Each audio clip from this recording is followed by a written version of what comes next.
नमस्कार, स्वागत है आपका हमारे चैनल में। मैं रानी गुप्ता आपके साथ और बड़ी खबर सामने आ रही है। आपको बता दें कि एनडीए की राष्ट्रपति पद की उम्मीदवार द्रौपदी मुर्मू आज बंगाल के दौरे पर गई हैं। आपको बता दें कि यहां पर वो अपने चुनावी अभियान के दौरान आई हुई है। यहां पर पश्चिम बंगाल की ममता बनर्जी ने पहले ही मुर्मू को लेकर की ये टिप्पणी कर दी थी और उनका जीतना लगभग तय बताया था। आपको बता दें कि जहां आज द्रौपदी मुर्मू जो है कोलकाता पहुंची तो वहां पर उनका स्वागत शुभेंदु अधिकारी ने किया, जो कि बीजेपी की ओर से नेता प्रतिपक्ष हैं। इसी के साथ ही मुर्मू सबसे पहले स्वामी विवेकानंद के पैतृक आवास पर गई, वहां पर उन्हें श्रद्धा सुमन अर्पित किया। इसके बाद उन्होंने पार्टी के विधायकों और सांसदों से मुलाकात की और इसी के साथ ही देखने को मिला कि वहां पर बीजेपी के तमाम लोग मौजूद थे जिन्होंने अपना समर्थन मुर्मू को देने का ऐलान किया। इसी के साथ ही आपको बता दें, जिस तरीके से लगातार जैसे जैसे चुनाव की जो तारीख है यानी कि 18 जुलाई वो करीब आ रही है, तो इसको लेकर के तमाम तरीके की सियासत राष्ट्रपति चुनाव को लेकर लगातार तेज होती हुई दिखाई दे रही है।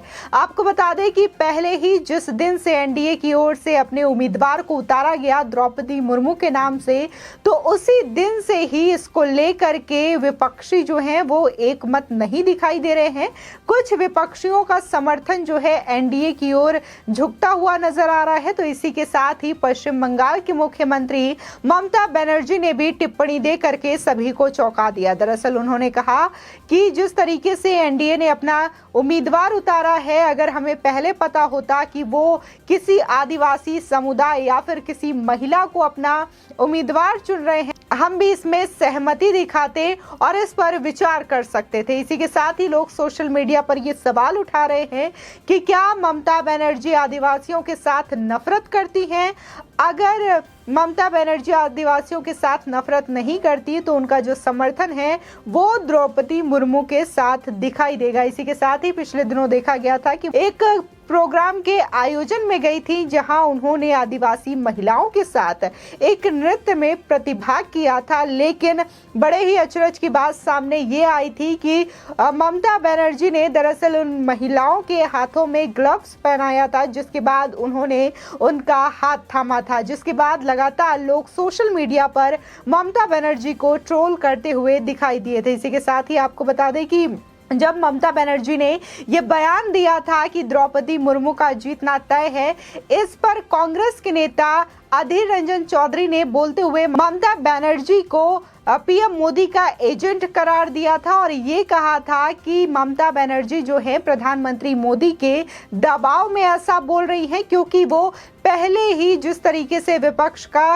राष्ट्रपति उम्मीदवार को लेकर के अगुवाई कर रही थी और उन्होंने ही यशवंत सिन्हा का नाम सबसे पहले आगे किया था। इसी के साथ ही देखने को मिल रहा है कि जहां ममता बनर्जी ने यशवंत सिन्हा का नाम सबसे आगे पेश किया था, तो अभी तक यशवंत सिन्हा उन्हीं के राज्य में अपने चुनाव अभियान के दौरान प्रचार करने नहीं पहुंचे हैं। इसको भी लेकर के लोग सवाल उठा रहे हैं कि क्या ममता बनर्जी को पहले ही पता है कि उनका जो एरिया है, उनका जो राज्य है, वहां पर अधिकतर जो क्षेत्र ऐसे हैं जहां पर आदिवासी समुदाय के लोग रहते हैं और इससे माना जा रहा है कि वहां पर बीजेपी की जीत लगभग तय है। और यदि ममता बनर्जी खुलकर द्रौपदी मुर्मू का समर्थन नहीं करती हैं, उनका विरोध करती हैं, तो जो उस क्षेत्र के लोग हैं, आदिवासी क्षेत्र के लोग हैं, वो टीएमसी का विरोध भी कर सकते हैं और इसका सीधा फायदा बीजेपी को पहुंचता हुआ दिखाई देगा। आपको बता दें कि शुभेंदु अधिकारी और इसी के साथ ही बीजेपी के कई नेताओं ने ममता बनर्जी और टीएमसी को पत्र लिखकर द्रौपदी मुर्मू को समर्थन देने की अपील की थी, पेशकश की थी, लेकिन फिलहाल ममता बनर्जी ने औपचारिक तौर पर इसको लेकर के अभी समर्थन देने का ऐलान नहीं किया है। इसी के साथ ही आपको बता दें, सोशल मीडिया पर लोग ये कह रहे हैं कि जिस तरीके से प्रधानमंत्री मोदी और एनडीए ने अपना कैंडिडेट उतारा है राष्ट्रपति चुनाव के लिए द्रौपदी मुर्मू के नाम पर, तो इससे ममता बनर्जी की हालत ऐसी हो गई है कि ना तो ये पूरी तरीके से इसका विरोध कर पा रही हैं और ना ही समर्थन दे पा रही हैं।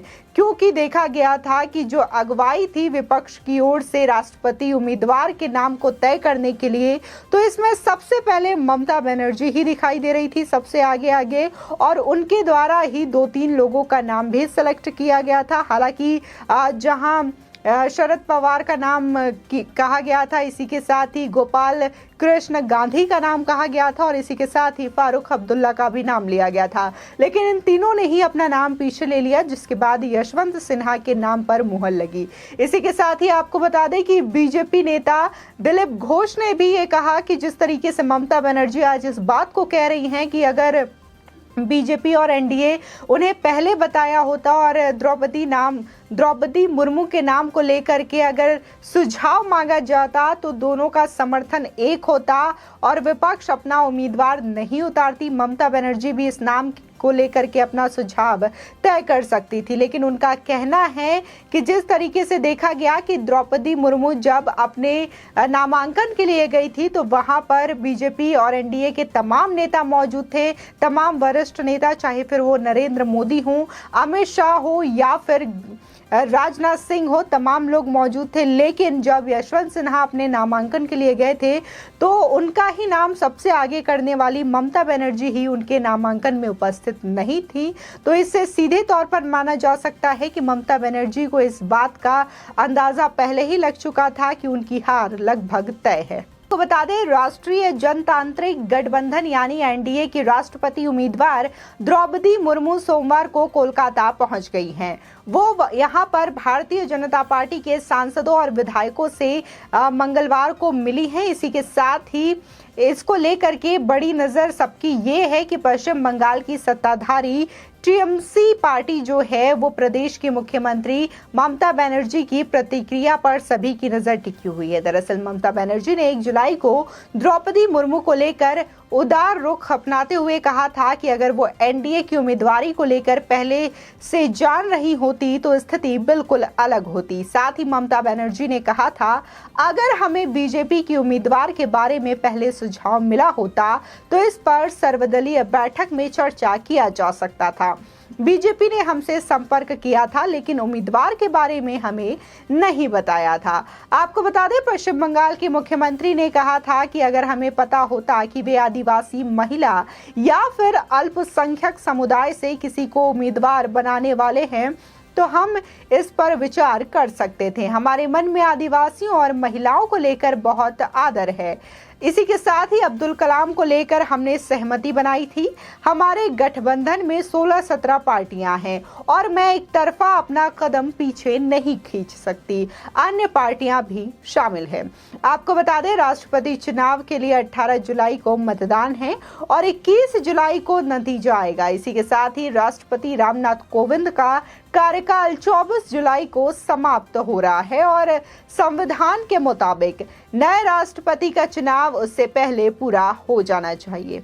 आपको बता दें कि यशवंत सिन्हा को विपक्ष का उम्मीदवार बनाने में ममता बनर्जी की अहम भूमिका रही है।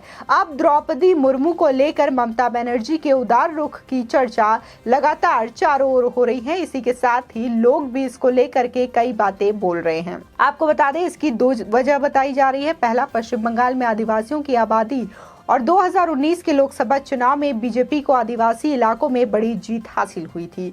दूसरी वजह ये बताई जा रही है कि द्रौपदी मुर्मू महिला है और ममता खुद ही कहती हैं कि वो महिलाओं को लेकर आग्रही हैं।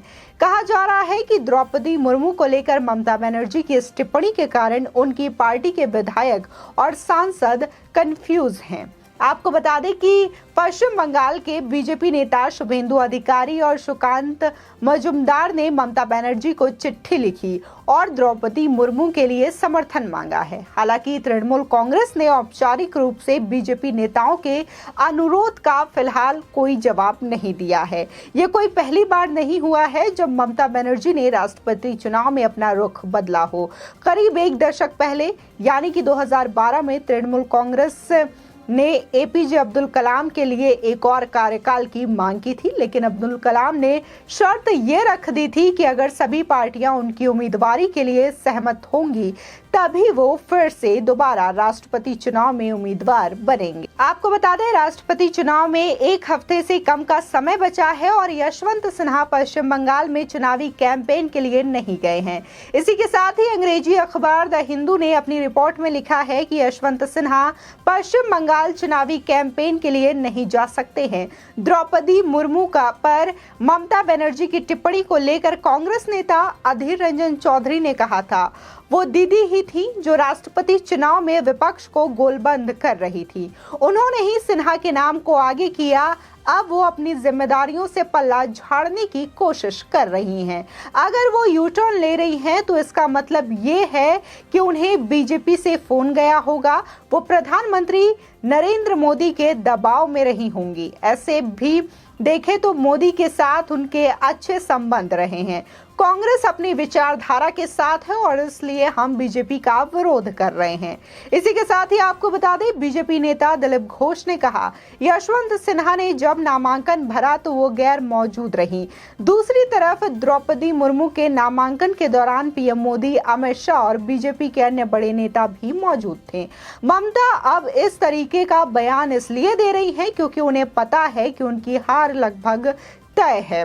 ममता बनर्जी केवल लोकप्रियता के लिए काम करती हैं और बीजेपी ने मुर्मू के नाम की घोषणा यशवंत सिन्हा के बाद की थी।